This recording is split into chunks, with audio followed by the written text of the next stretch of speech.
All right. Welcome everyone. Today our speaker is Niko Naumann from the University of Regensburg, and he'll be speaking to us about Quillen stratification in equivariant homotopy theory. Yeah, welcome everybody. Thanks for having me here. So the first page here is just the paper I would like to present. As said, Quillen stratification equivariant homotopy theory. That's the title of the paper, which is joint work with Tobias Bartle, Natalia Castellana, Drew Hurt, and Luca Pohl, and it's available on the archive. So I designed this talk in 5 parts. So I will start with a brief review of some of Quillen's work. That is 50 years old by now. It has inspired much research. I will go through a few of the points in this paper which informed the work which I wish to present. Then I'd like to point out more recent developments concerning categorification. So that's a way to look at Quillen's result, which is not the original way he looked at it, but a point of view which developed over the subsequent decades. And I'd like to briefly get us all on the same page about that. And then I can present the main results in the paper in a slightly idiosyncratic fashion. I guess it's a pretty long paper, so I had to pick some things over the other. And that's just personal choice. I may or may not say a few things on the proof. I plan to make that dependent a bit on the audience, so we see how things may be going. And if I have an idea who's here right now, I don't, in fact. I know very few people. That makes it interesting for me. Okay. And then I have a spare section in the end with section 5's odds and ends, which are supposed to hold things which may or may not fit in for reasons of time.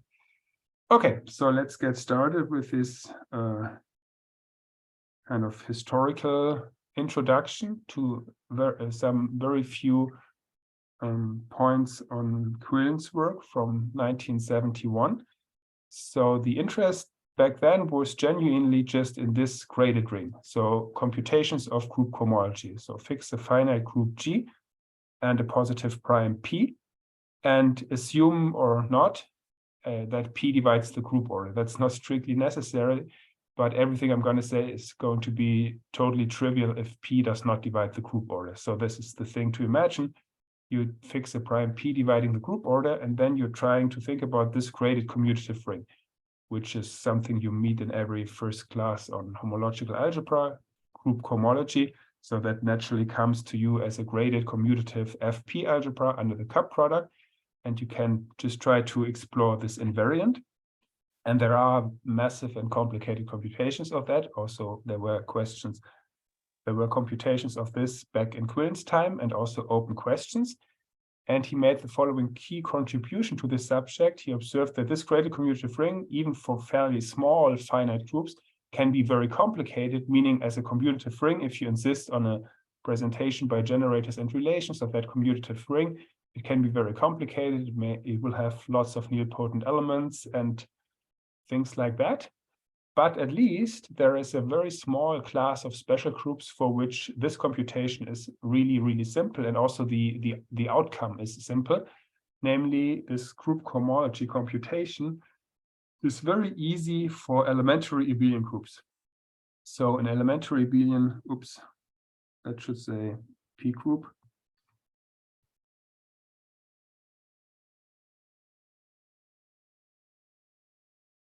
So an elementary abelian P group is just a finite product of copies of the cyclic group of order P, or if you like to, it's a finite dimensional FP vector space. For such abelian groups, the group cohomology is given as follows. So this is the description of a graded commutative FP algebra. There are some exterior generators, all in degree 1, and there are some polynomial generators, all in degree 2, and the number of generators is the rank of the abelian P group.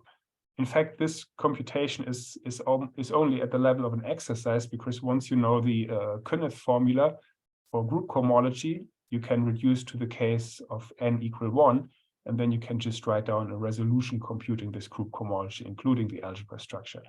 So that is a very basic, simple computation. And of course, this is not Quillen's research contribution, but his contribution is to highlight the fact that these elementary BMP groups are the basic building blocks for the entire theory. And I'd like to explain that in a little more detail.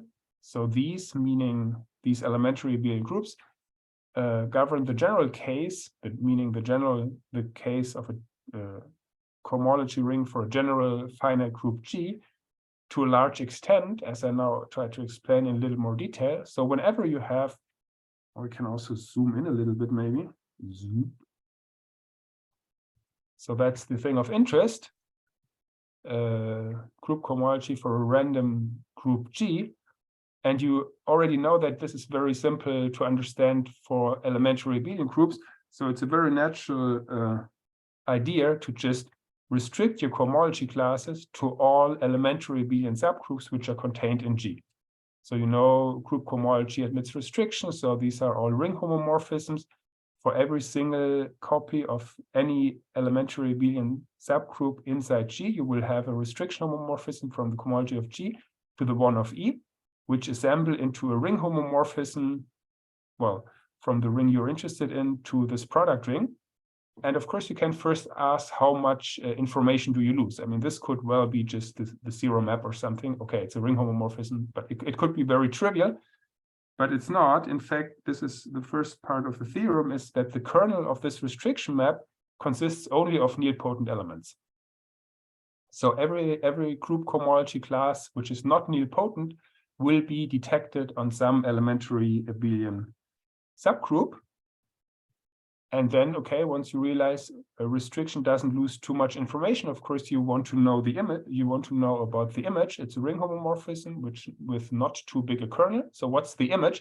And of course, there is an obvious restriction against the image being all of the product rings here. You just have to imagine that you have a chain of elementary abelian subgroups like so. Oops. E1 in E2 in G. Then you can, in this product, you can independently choose cohomology classes on E2 and E1. And of course, they can never be the restriction of a single cohomology class unless the thing you give yourself on E1 is the restriction of the thing on E2. And there is a systematic way of taking these restrictions into account, which formally come down to forming an inverse limit over some category. I put this in quotation mark. I mean, it is an inverse limit. The quotation marks are only there to remind you that I haven't yet specified the category over which you're taking the inverse limit. So it's not a precise description, but it exactly takes into account obviously necessary conditions among cohomology collections of cohomology classes in order to arise from an image. And then this is part of Quillen's theorem that these relations almost suffice. So you give yourself a bunch of cohomology classes on all elementary abelian subgroups. You assume they satisfy obviously necessary condition in order to arise from a cohomology class on G. And then, in fact, they will arise from a cohomology class on G, except maybe you have to pass to some uniform power. So this surjectivity here holds up to a uniform power, meaning there is one single integer n such that the nth power of any element in the limit is in the image of the restriction map. So that is the technical term you may or may not have heard of, is that this map is an F isomorphism.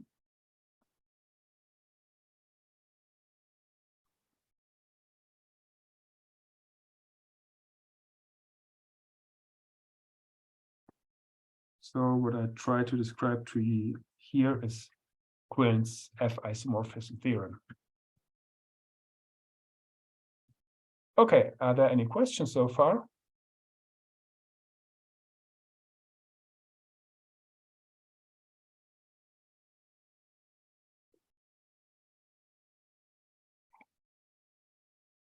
Okay.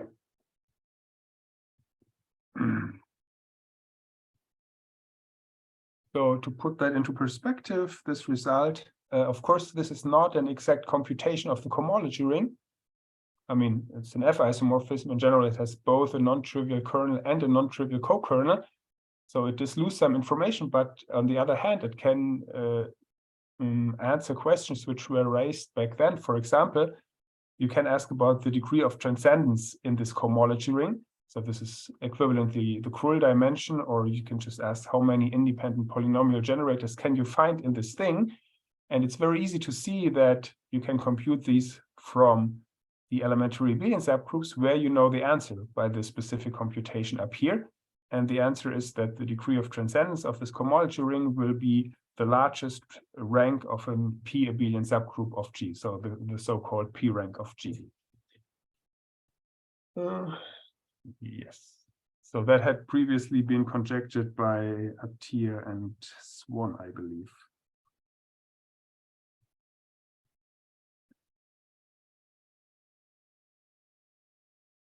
So that was certainly a major advance in the understanding of group cohomology 50 years ago. So I'd like to now give a different way of looking at essentially the same result, a geometric formulation, where the key thing to look at is this object here. You still look at the cohomology ring, but you want to see it through the perspective of commutative algebra, meaning you want to think about the Zariski spectrum of that ring, the set of prime ideals together with a reasonable topology, the Zariski topology. And you can do this at the cost of passing to even cohomology classes, because they literally form a commutative ring. Otherwise, it's just created commutative.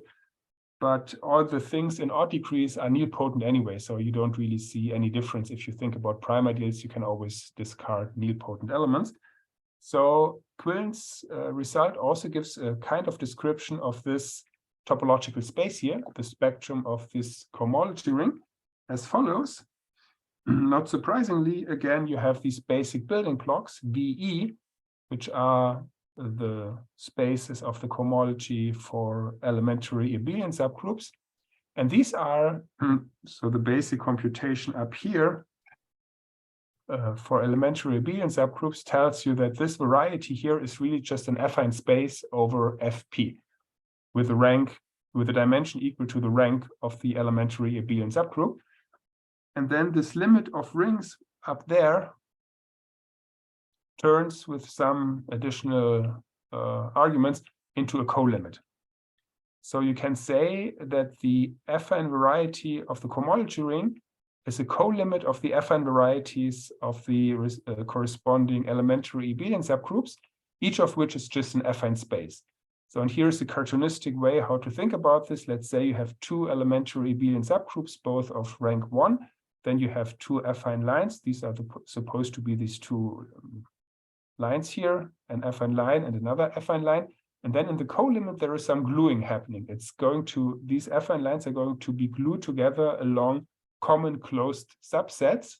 Namely, for example, in this specific case, imagine the two elementary abelian subgroups intersect in a smaller one. Then these will determine closed subsets in both of these affine spaces, and the thing will be glued together. In general, these gluing in the spectra of cohomology rings is fairly complicated to understand, so it's natural to restrict to a subspace where there is fairly few gluing happening, namely these plus things. They are introduced formally here. VE plus is the variety of an elementary abelian subgroup from which you take out all the proper subvarieties you get from strictly smaller elementary abelian subgroups. And then, in fact, there is still some gluing happening, which is a little harder to see. So you would now be, let's distribute more colors here. So maybe green, let's hope.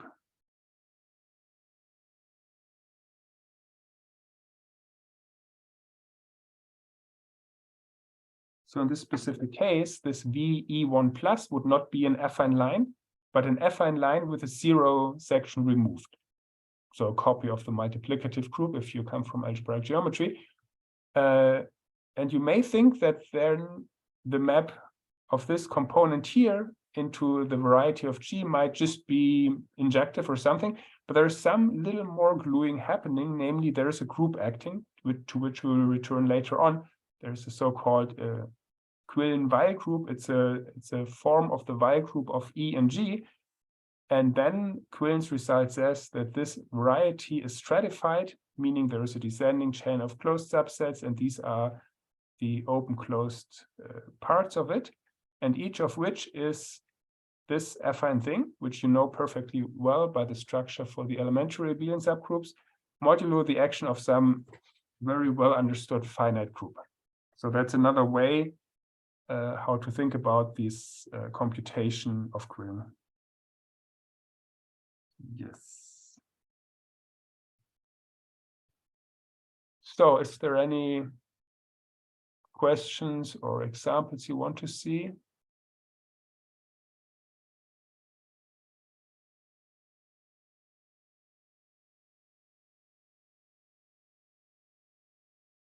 Okay, so then let's leap ahead a couple of decades. Categorification. So of course, one realizes very early on that this graded commutative ring, which was of central computational interest these 50 years ago, has a very structural role. Namely, it's just the homotopy of the unit and some homotopy theory. Namely, so I mean, this is fun BG mod FP. So depending on how to think about this, a model for this infinity category would, for example, be unbounded chain complexes of FP vector spaces with an action by the group G. You can make that into a nice model category or whatever. You can do homotopy theory there. And of course, by the very construction, it's clear that if you compute the endomorphisms of the trivial representation, which is the unit in the symmetric monoidal structure here, then you get the group cohomology. So another way to think about Quillen's result is that it just computes a tiny part of the structure of this category, which is, of course, a complicated category. You immediately expect this if the prime P divides the group order G, then this is something from modular representation theory. So it's clear if you come from like group representations or something, that this is a complicated category and there's no hope of classifying things up to isomorphism or something like that. But it hosts a number of interesting questions. And Quillen told you some interesting things about the homotopy of the unit, so to speak. So that's a way to think about it. And one idea I'd like to put forward, which evolved over the ensuing decades, is that despite this looks like a very tiny piece of this homotopy theory C, this commutative ring, pi star of the unit, knows a lot about the category C. And to make that precise, I have to at least, I mean, I want to use the idea of stratification and the Balmer spectrum, and I'm absolutely uncertain to what extent this is familiar for the audience, and I don't see any means of getting information about your background, so sorry. You just have to go with what I guess. Okay. So let me remind you of, so this is not supposed to be an introduction to either the Balmer spectrum nor stratification. It's just trying to give you the main ideas of it. So assume T is a small tensor triangulated category. And then Paul Balmer constructed what is today commonly referred to as its Balmer spectrum, to be denoted SPC of C, except there is no C. And that's just a typo. That's T. So that is a spectral topological space. You can ignore spectral if you don't know what that is. It's just some topological space which classifies thick tensor ideals of T via some notion of support. So every object has a closed subset which is in the Balmer spectrum, which is its support. And for example, two objects will have the same support if and only if they generate the same thick tensor ideal. In this sense, this is classified. And this radical here is only for technical correctness. It will not play any role in the rest of the talk. All our categories will have the property that all all thick tensor ideals are radical. For a specific example here is an early one. I mean, this is a proof of concept, so to speak. Paul Balmer defined this Balmer spectrum for any suitable tensor triangulated category, but you get a spectral space, which you are very well familiar with from classical commutative algebra. So if you put in the category of perfect modules of a commutative ring, you better get out the familiar spectrum of the commutative ring, and that's true, that's a theorem. And you can also do some things which have a much more homotopy theoretic flavor. For example, you could ask about the Balmer spectrum of finite spectra localized at P. So this is this category here. And that's this familiar picture here. There are infinitely many primes in this Balmer spectrum, and the topology is just a linear ordering of its points. And this is the Hopkins-Smith theorem of the classification of thick subcategories of spectra.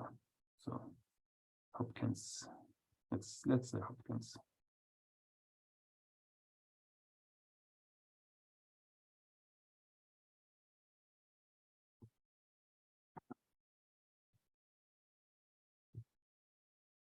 Okay, so that is about classifying ideals in small TT categories. I also need something about big TT categories. So assume C is a rigidly compactly generated tensor triangulated category.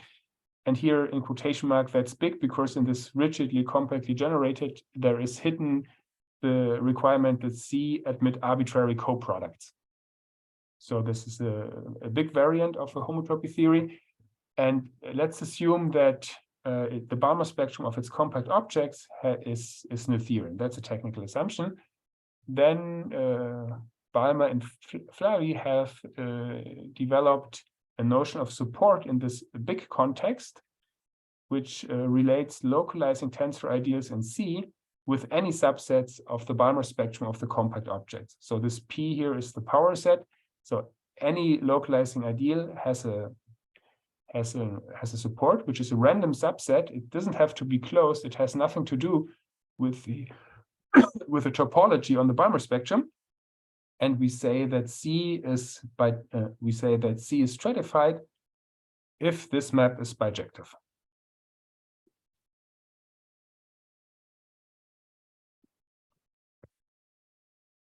Okay, so for those of you who may have thought about stratification before, I'd like to remark that this definition of stratification relates well with other notions of stratification, which had been studied previously by Benson, Iyengar, Krause, and many, many other persons. Stratification by the action of a ring, for example. This can all be precisely related. I won't do it here. And an interesting thing to observe is that this stratification in part B depends only on the set, on the underlying set of the Balmer spectrum, not on the topology. And this is a subtle difference. For example, in the case of this guy here, which is finite spectra with a G action, or rather it's compact genuine G spectra, we do know the Balmer spectrum as a set, but not as a topological space in general. And as a pointer that still this notion of being stratified is a strong one, I can offer the observation that it implies the telescope conjecture. That means every smashing ideal of C is generated by the compact object it contains if it's stratified. So, and then to see the relation with what I did on the first page, here is a collection of things in the literature by many people. So this homotopy theory, which I introduced before, fun BG mod FP, that is stratified. And then you ask about the Balmer spectrum of its compact objects. And that turns out to be the cohomology ring we've seen before. Okay, that's a theorem, which is, I mean, it's concatenated from various things in the literature, and so this is why many people have contributed to its proof. And if there were experts present, I'd like to point out that I'm glossing over 2 points here. Firstly, this thing here does not technically fall under the standing assumptions we have. It's not a rigidly compactly generated category because the unit is not compact. That is true in this int category here, which I didn't want to explain in detail.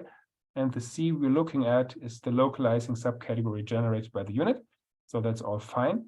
And the other thing is this difference between spectrum and homogeneous spectrum, because this is more information. Knowing the spectrum is knowing all prime ideals. Knowing the homogeneous spectrum is knowing only homogeneous prime ideals. And what relates well with this categorification is only the homogeneous spectrum. So the homogeneous spectrum of the cohomology ring turns out to be the Balmer spectrum governing this homotopy theory here. That also means that since this is what we are going to generalize, understanding Balmer spectra of these things, it also means that once we have our general theorems discussed and we come back to comparing it with what Quillen originally did, we will only see part of Quillen's results, namely only the homogeneous prime ideals as opposed to all prime ideals in Quillen's case.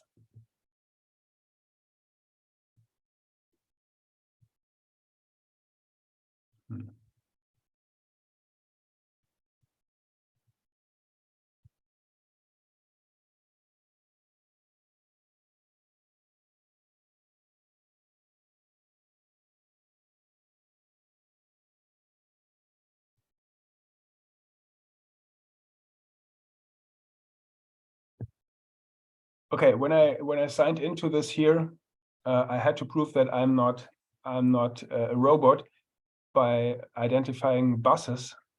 Could you just prove you're not a robot by just raising your hand, like everybody?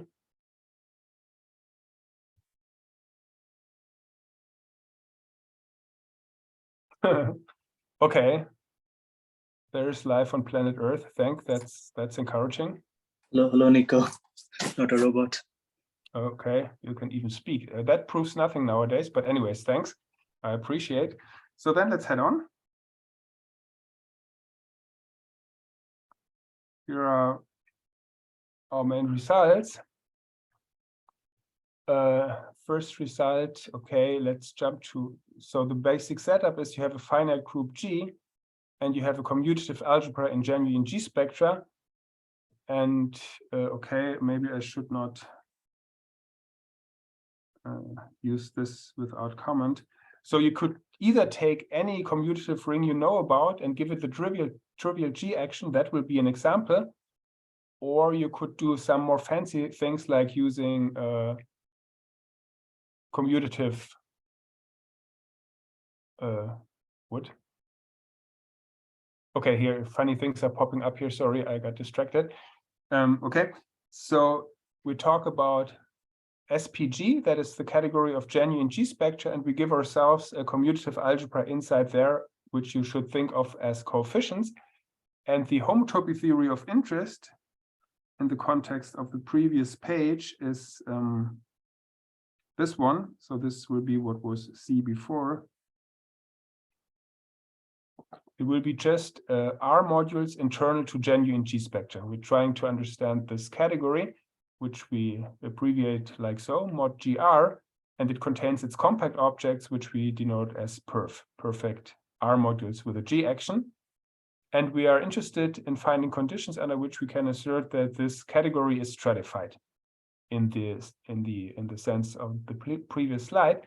And the first theorem is that if for all subgroups, you perform this construction here, you take coefficients R and you apply geometric fixed points. That's a basic construction in equivariant homotopy theory, which will turn this G spectrum into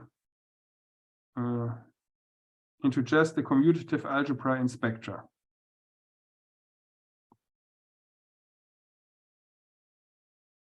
So then you can look at its modules in spectra. And let's assume this, and you're supposed to assume that this category is stratified for all subgroups H with an Noetherian spectrum, which is a mild technical assumption. Then the first part of the theorem says that then this category here is stratified. And major part of the interest in this results comes from the fact that the assumption is non-equivariant. I mean, you're assuming stratification of something, but there is no group figuring anymore here. I mean, it doesn't look like it. Here's still a group H, but this is the geometric fixed points, which turns your coefficients R into an ordinary ring spectrum. And then you're assuming that the category of modules for this ordinary ring spectrum is stratified, and you have a mild finiteness condition that has an Ethereum spectrum. And the conclusion is that the category of modules is stratified. Once you may have reached this conclusion, of course, it becomes of interest to compute just the Balmer spectrum of its compact objects, which is this. But maybe it's worthwhile observing this has no additional condition here. This may be a confusing way of writing up things.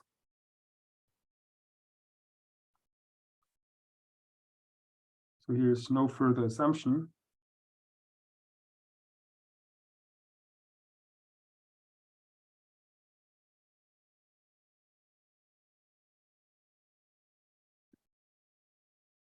As opposed to part one, where we were assuming that some things are already stratified, and then we concluded stratification of what we were interested in. But without any further assumption, you can always have the following description, which directly generalizes the one you've seen in Quillen's paper.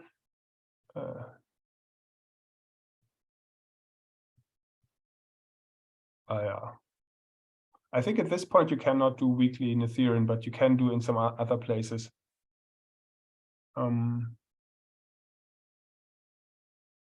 And with any further assumption, you can say something about this topological space here, the Balmer spectrum of the perfect complexes of R modules. It's a disjoint union of things which are also, again, made up from non-equivariant stuff. That's the key. I mean, this formula looks maybe a little complicated, but the key thing to see here is that there are only non-equivariant things in the right-hand side, these geometric fixed points. And there is this Y group thing, which I will explain later on. So non-equivariant things modulo finite group action. That's a disjoint union, and it does not describe completely this topological space, because these are only the strata. These are locally closed subsets, which are completely described as topological spaces by them in their own right. But the way these things are glued together to form this topological space is typically hard to understand, and I hope to come to some examples later on. And there is an observation here that these things can well be zero, these geometric fixed point, and this will happen as soon as H is not in what is called the derived defect base of R. And for example, connecting to Quillen's situation, the derived defect base of the Borel completion of HFP for a group G is exactly the set of all P elementary abelian subgroups. So that does kind of a posteriori explain why these elementary abelian subgroups necessarily pop up if you try to compute mod P group cohomology, because they are exactly those for which this geometric fixed point construction is not zero. And observe that once this is zero, these here are all empty sets. I mean, if that's the zero ring, this is the right-hand side is empty. So you can as well discard these things. Okay, are there questions about this theorem A, maybe?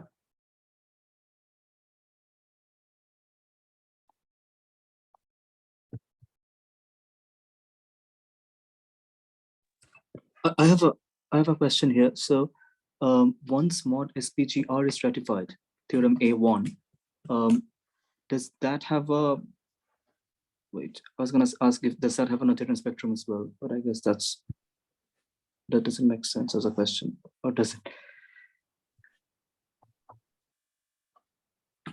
I didn't fully get this, but I think you can ask if the compact objects of this category have an Noetherian spectrum, and the answer is yes. Okay, yeah, that was what I was asking. Yeah, thank you. And in fact, I mean, it's almost there. I mean, I omitted it from the explicit statement, but well, yeah, maybe it's not really there. But with a bit of, yeah, I can write it in. The first intermediate step which you prove is that, and I think I omitted this, is just that the restriction map gives a surjective map on spectra. Oh, that's silly, right? Because that contains the thing itself. So wait a minute.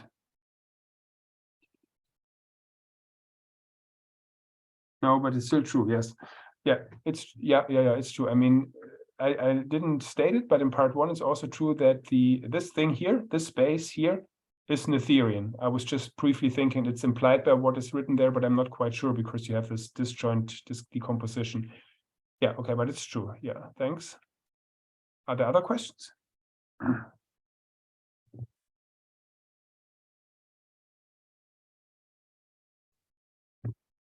Okay, so I want to have one specific example of this theorem, which pertains to some choice of coefficients where this theorem generates some new result.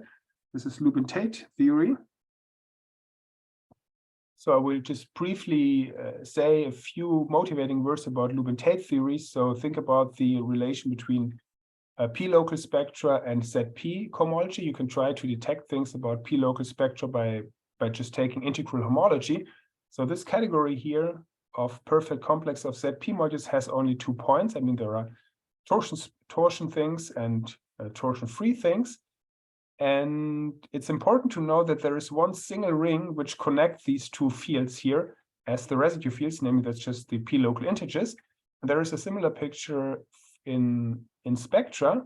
As we'd seen before, there are these infinitely many primes, again, starting with a rational one and ending with FP, but in between there are infinitely many other interesting fields, the Morava-K theories.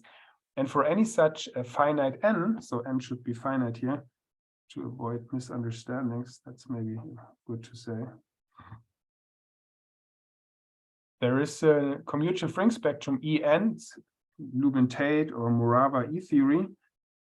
That's a commutative algebra in spectra.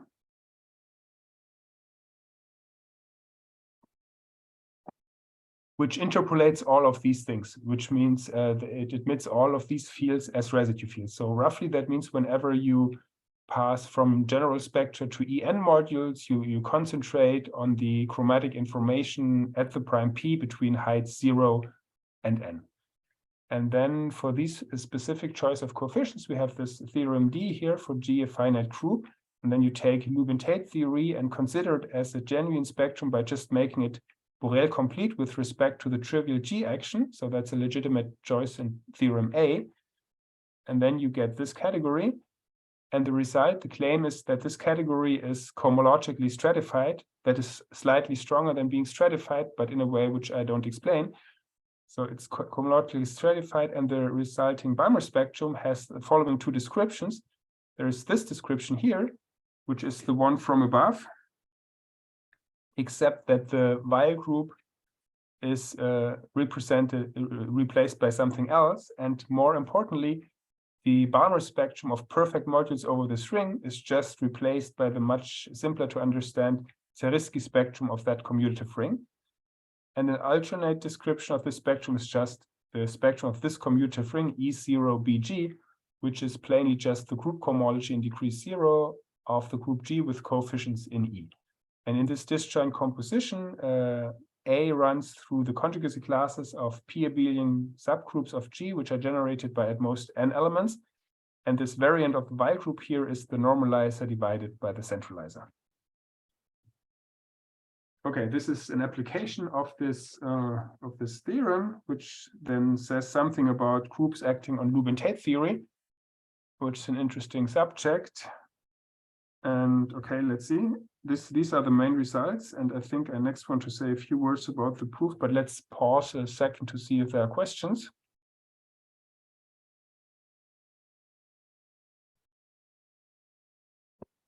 Noobly booble. So, okay.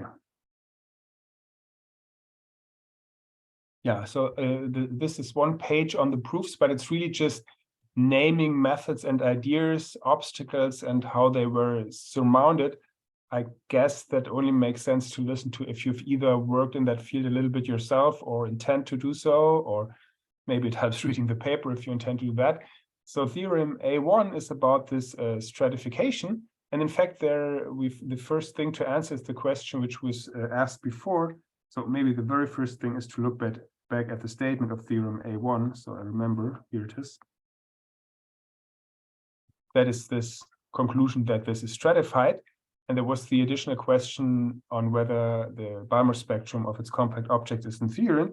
And in fact, that's the first place, the first thing you establish. So you look at the Balmer spectrum of the compact objects of the category you try to stratify. You show that restriction to all the subgroups is surjective from the geometric fixed points. And that is so because this family of geometric fixed points is jointly conservative. So that's a kind of argument which has been used many, many times in this context. You have a jointly conservative family of functors, then you get a surjective map on Balmer spectra. And so this is not a new contribution, that's just the start here. And then we're trying to prove stratification over here, which means if you have an Noetherian spectrum, then to be stratified is to be minimal at every prime ideal P. So this minimality is kind of, you take your prime ideal and you do your best to localize the entire category at this prime ideal. So you form something which in the literature is denoted like gamma sub P. And in this case, it's mod SPGR. In a sense, this is this is a subcategory of mod SPGR, which is maximally localized at P. And stratification means that there are no non-trivial proper localizing subcategories. That's this minimality, and that's always the most difficult thing to establish in stratification. And there are two cases. So since this is surjective, our prime could be in the image of this geometric fixed points of G, then this is the easiest case, because since passing from here to there is a finite localization, this is really a Zariski open subset, and then it's known that minimality is inherited. And otherwise, it has to be in the image corresponding to some proper subgroup H, and then you need to work a little more using étale descent. These are also known methods, but you have to adapt them a little bit to the present setting. And then you get this stratification. The proof of the second part also employs a lot of known techniques. So let's start with describing this topological space here, this Balmer spectrum. Here we use some result of Paul Balmer with separable descent. You can compute this by descent using any separable algebra, for example, that one. And this pretty easily gives you this co-limit description, where I can now also say where this co-limit and limit is really indexed over, which I said I would. So this is orbit category with isotropy in F.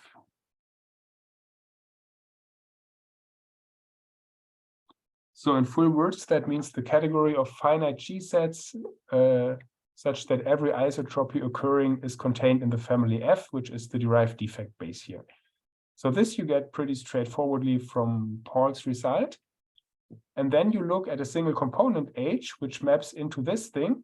And from his results, you still get that this is a topological quotient map.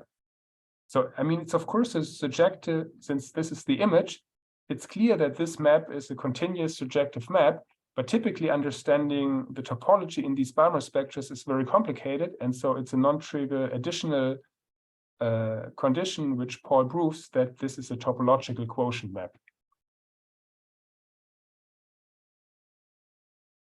And so then the one additional thing we had to establish is that if you pass from this thing, which is still equivariant, to this here, which is not equivariant anymore because it's only the geometric fixed points, and you look at the image, then this is still, of course, a continuous surjection, but it's a little tricky to prove that it is in fact still a topological quotient, which is what you need.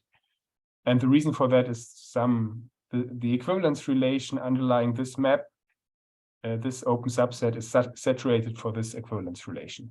Okay, that's a slightly technical sketch of the proof. A blip. So here's another one. This theorem D about Lubin-Tate theory. This goes via theorem A, which we just discussed, and some theorem E, which says that if you take Lubin-Tate theory and you form the geometric fixed points for an abelian group, then this is a regular Noetherian ring.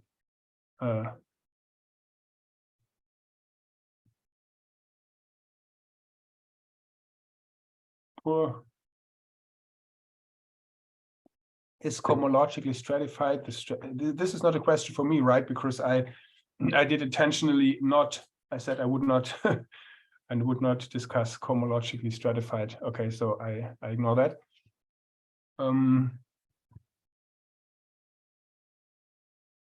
So in theorem E, there is this regularity statement, and regular is underlined just because the other things are trivial. I mean, it's clear that this is a Noetherian ring, and the contribution is to see that it is regular. And in the interest of time, let me just sweep through the rest a little bit. Why is that helpful? Okay, I mean, the theorem A has the assumption that some non-equivariant things are stratified. And once you know this is the model category of an even regular Noetherian ring, this is a standard result in homotopy theory that if you have a regular Noetherian even periodic ring, like this one, then its model category is stratified. And it also enters in a slightly intricate way, which I will not explain in the interest of time, into the determination of the Balmer spectrum of the compact objects in this situation. And here is a sketch of why this thing is regular. Okay, I will not explain this, but I should at least say that this was previously known at least to Niels Strickland, Ned Stapleton, and Akhil Matthew. We learned about that during the preparation of our paper, so that's something you can observe if you ever look into these objects. Okay. Are there questions I can answer? I just ignored one. Sorry for that.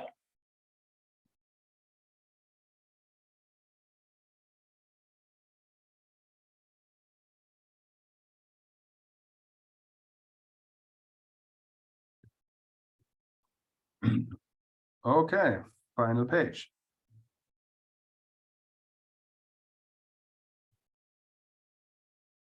These are just things which I'd like to mention because I find them interesting, but they didn't seem to very naturally fit into the flow of the talk.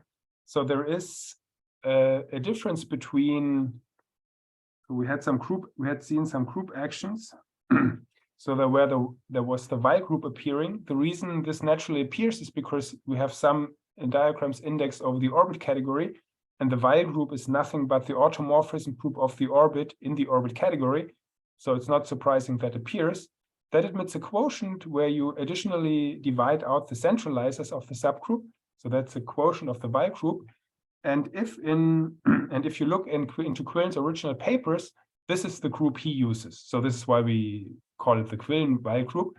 So that means that in his situation, there is a part of the automorphism group which always acts trivially. And we were wondering why that is the case. And the best explanation we could come up with is that the coefficients Quillen is using satisfy this assumption here. This R he uses is the restriction of a global ring spectrum. For example, anything which is Borel complete has this property. For example, R equal FP underline. This is Borel complete and hence global, and so it satisfies this. And we have a simple example showing that this is not always the case. In general, the Y group will not act through this Quillen Y group. Centralizers may act non-trivially. And here's a nice thing. Oh, whatever.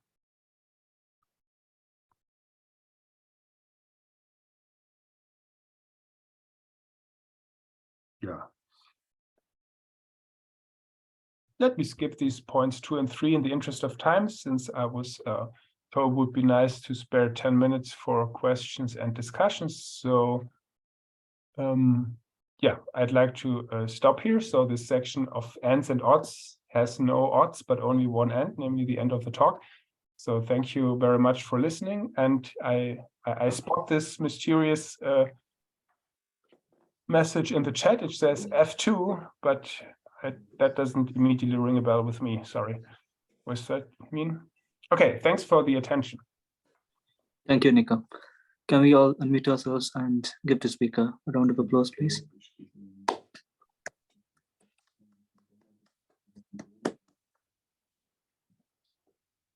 Do we have any questions for the speaker? No.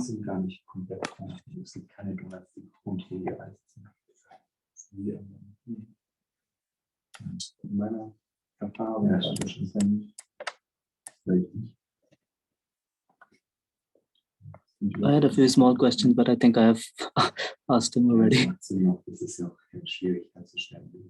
see anything in the chat? Not a question. Someone wrote F2. I don't know what that means.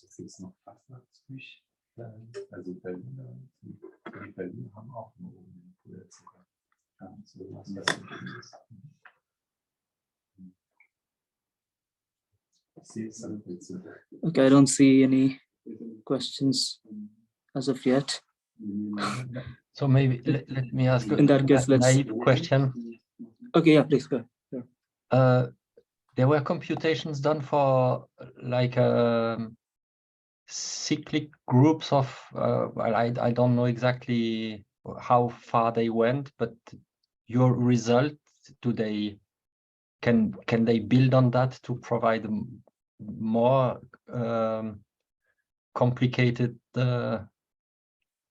pictures for more complicated groups, or maybe that's not the point?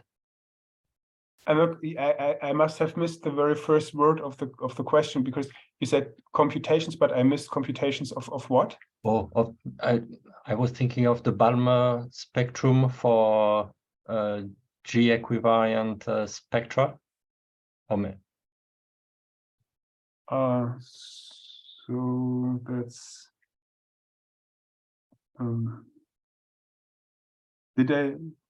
can you see the screen? Yes. Okay, so the Balmer spectrum of genuine G spectra, or maybe not. I don't know. I'm just trying to figure out what you ask about. Yeah, that's what I'm asking. But as I'm not a specialist, I don't know exactly what is known and what is not known. But I had the impression maybe for cyclic group of order 2 or something, one knows this, and then maybe your result can improve to understand more complicated groups. I don't know. Oh yeah, so this is definitely an interesting object of study. So there is let me first say again what that notation is. So that is a finite genuine G spectra. So if you most easily said, it's the stable homotopy theory just built from these orbits. But of course, if you want to do that properly, I mean, I think there is no way to explain this without saying genuine G spectrum. So you have to do that. And then you can ask about the spectrum. And this is, of course, very interesting. So I'm not sure I can pull off a historically correct account of this from the top of my head, but there is certainly Balmer and someone which determined that. So that's an Inventionis paper from, who knows, maybe 2018. And they get this as a set, plus lots of info on the topology.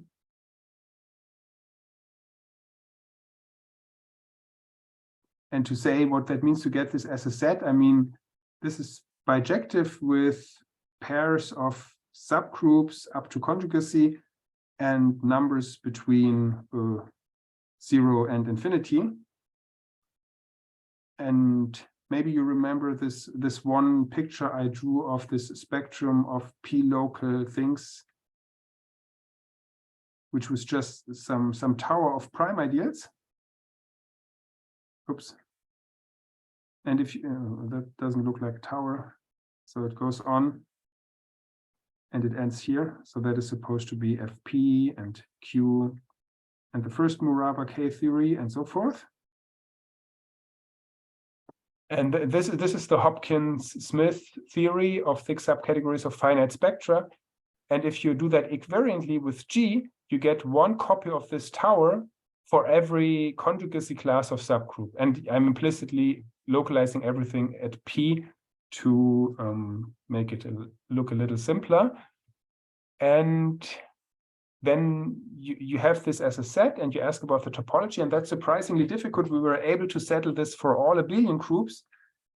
And so the answer to your question is this is known for all abelian groups G, and plus some non-abelian things, like this is not very clear what exactly the class of groups is, but it covers and includes some dihedral groups and stuff. That's not due to us. This is due to Nick Kuhn and collaborators. So we worked a lot on this, but the initial question of yours, if the present work sheds additional light on this, there unfortunately the answer is no. If you take our methods and use them to compute this, then everything you do has already been done by Balmer and his collaborators. Okay, thanks. I did not remember it was that general. Okay. Yeah, this yeah.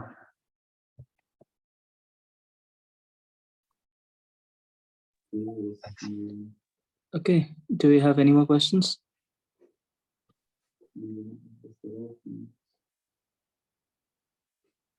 Right. I don't see any. Niko, can I ask another very stupid question? Is there any possibility of generalizing to finite group schemes? You realize you're still recording, right? Is that intentional? Yeah. Okay, you can do that if you want. Finite group schemes. Yeah, I mean this is of course interesting, and there are a number of people working on this. I'm not really up to the state of art, but I think I mean in Quillen's I try to make a point that the appearance of p-adic elementary abelian subgroups, that's not random, that is kind of intrinsic in the theory. You take an arbitrary group and you take your coefficients fp, and then the derived defect base is just these elementary abelian subgroups. And if you ask about, I think the analog of this for finite group schemes is known. I think they are also called elementary group schemes. They include the elementary p-abelian groups, so just constant group schemes. But I think they also include things like alpha p, so the kernel of the p multiplication on the additive abelian group, I think, is also such a thing. I'm already not sure about this. But you have a list of such things which have the analogous property of detecting nilpotents in this context. But I think the one point where it falls apart pretty much is that the cohomology of these elementary things doesn't have as simple a description as for elementary abelian p groups. So there is a reduction, but you reduce to something which, as far as I'm aware, is already not known. And I'm guessing the derived defect basis concept comes from your paper with the Niko Naumann paper, right? Yeah, that is correct. This is this straightforward generalization from derived defect basis in representation theory. So this is why we call it derived defect base. Okay, thank you very much. You're welcome. Any other questions for Niko? If not, let's thank the speaker again.